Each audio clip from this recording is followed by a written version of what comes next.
ధ్యానం నమః శివాయ, యోగం నమః శివాయ, శిఖరం నమః శివాయ, నిఖిలం నమః శివాయ.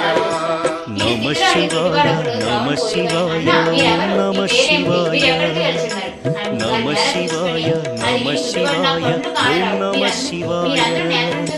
నేను దేంట్లో చూస్తాను అని అనగా గుడ్డివాడు త్రినాథ స్వామి వారి భజించు నువ్వు కళ్ళు బాగా కనబడు కళ్ళు వారి మహిమను చూడవచ్చు అని చెప్పి వారంతా వెళ్ళి ప్రవేశించారు. గుడ్డివాడు ఆ త్రోవలో కూర్చొని స్వామివారిని భజించున్నాడు.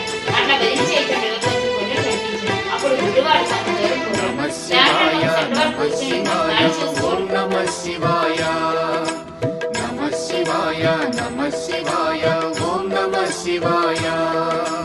అన్య చింతలు ఎరుగని తిన్నడు శివుని కరుణనే కోరే శివ ఓం నమః శివాయ.